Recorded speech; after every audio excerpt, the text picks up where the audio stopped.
جو برابر کا شخص ہو، محبت میں وہ جو دیتا ہے آپ اس کے مقابلے میں اس کو وہی دیتے ہیں۔ رشتہ داریوں میں چلتا ہے، شادی پہ کسی نے سلامی دی تو آپ کہتے ہیں کہ ٹھیک ہے جب اس کا وقت آئے گا تو میں بھی دوں گا، تو آپ 100 روپیہ زیادہ دینے کی کوشش کرتے ہیں کہ میں اس سے جو ہے وہ بڑھ کر کے دوں۔ تو برابر میں تو یہی ہوتا ہے، تحفہ دیا تو مقابلے میں تحفہ دیا۔ لیکن ایک غریب آدمی ہے، اس کو ایک امیر آدمی اس کی ضرورت کو پورا کرتا ہے، تو وہ اب کہے کہ میں بھی اس کو دوں تو وہ کہاں سے دے گا؟ تو پھر وہ کیا کرے گا؟ وہ اس کو اس کے بدلے میں دعائیں دے گا، چونکہ وہ اس پیسوں کے بدلے میں وہ اسے کچھ نہیں دے سکتا، دعائیں دے سکتا ہے۔ تو جو برابر کے ہوں وہ تو تحفے کے بدلے میں تحفہ دیتے ہیں۔ اللہ نے نعمتیں عطا کی اور ہم اس کے بدلے میں اس کو کوئی نعمت دے سکتے ہیں؟ وہ تو محتاج نہیں اور نہ ہم دے سکتے ہیں۔ تو پھر کیا کہا؟ احب اللہ لما یرزقکم من نعمہ، وہ تمہیں نعمتیں دیتا ہے تو محبت کیا کرو اس سے۔ یہ تقاضا ہے کہ تم اس سے پیار کرو، اور یہ محبت شکرانے کی صورت ہوگی، شکرانے کا رنگ ہوگا۔ اس نے تمہاری محبت کے بغیر تم سے محبت کی، تمہیں تخلیق کیا، تمہارے مطالبے کے بغیر تم کو نعمتیں دی، اب تم سے کہا کہ تم بھی اب پیار کرو۔ اب جب تم پیار کیا تو یہ اس کا بدلہ کیا ٹھہرا؟ کہا کہ اگر تم محبت کرو گے تو سن لو پھر میں بھی تم سے پیار کروں گا۔ قل ان کنتم تحبون اللہ فاتبعونی یحببکم اللہ۔ اور اس محبت کا عالم کیا ہوگا؟ وہ ایک الگ شان ہے، اس کی ایک کیفیت الگ ہے، اس کا ایک جمال الگ ہے۔ اور دوسری بات فرمائی وَأَحِبُّونِي بِحُبِّ اللَّهِ، اور میرے سے محبت اللہ کی محبت کی وجہ سے کرو، یعنی میرے سے تم محبت کرو، میں تمہارے خدا کا بھی محبوب ہوں۔ تو اللہ کی محبت کا نتیجہ اور اللہ کی محبت کا تقاضا یہ ہے کہ تم مجھ سے محبت کرو، اور حضور کی محبت امت پر لازم اور ضروری ہے، عقلاً بھی اور شرعاً بھی۔ فطرت بھی اس کا تقاضا کرتے کہ حضور سے محبت کی جائے۔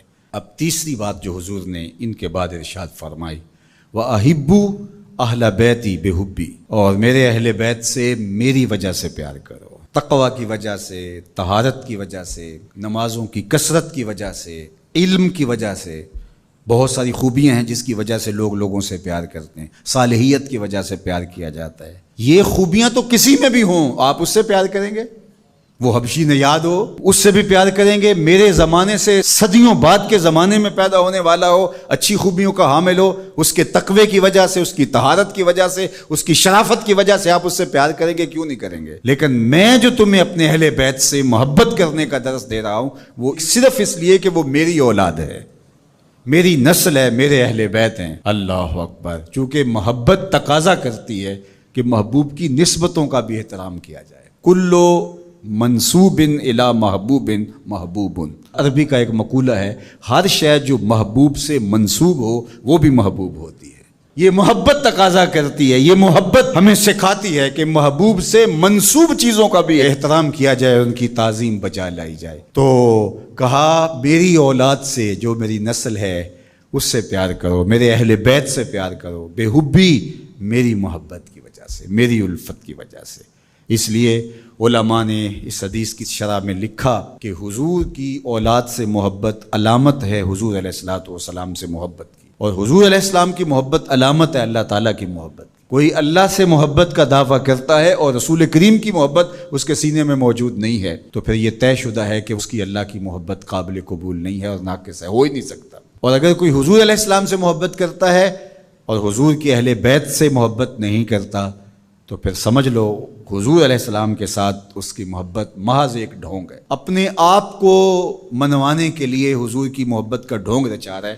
حقیقی محبت حضور کے ساتھ اس کو ہو ہی نہیں سکتی اگر حضور کی اطرت کے ساتھ محبت، حضور کی اولاد کے ساتھ محبت نہیں ہے۔ اور اسی طرح یہ بات بھی سمجھ لیں کہ حضور کے اصحاب سے محبت یہ تقاضا ایمان ہے۔ اگر صحابہ کا ذکر قلب کی تکلیف کا سبب بنتا ہے اور طبیعت میں گھٹن پیدا ہوتی ہے تو پھر سمجھ لو کہ حضور علیہ السلام سے جو محبت کا رشتہ ہے، حضور علیہ السلام سے جو الفت کا ربط ہے وہ بہت کمزور ہے، اور محبت قابل قبول ہی نہیں ہے حضور کی اگر اصحاب رسول سے پیار نہیں۔ حضور کے مشکات نبوت سینہ نور سے پھوٹنے والی کرنیں ہیں اصحاب رسول صلی اللہ علیہ وآلہ وسلم۔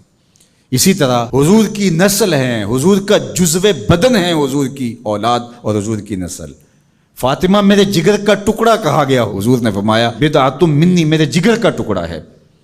اور حسنین کریمین کے لیے حضور نے کہا کہ یہ میرے بیٹے ہیں، ابنی ھذا سید، یہ میرا بیٹا ہے۔ حضور علیہ الصلوۃ والسلام کی نسل حضور کی شہزادی حضرت سیدہ زہرا پاک سلام اللہ علیہا کی طرف سے جاری ہوتی ہے، اور حضور کی اولاد ہے، اور حضور نے ان کو اپنا بیٹا قرار دیا، اپنے سبط قرار دیا، اور ان کو حضور سونگتے تھے، چومتے تھے، اللہ اکبر، ان کے گلے چومتے، پیشانی چومتے۔ اور حضرت امام حسین رضی اللہ تعالی عنہ کے لیے تو جو پیار زمانے نے دیکھا وہ تو ایک انوکھا پیار۔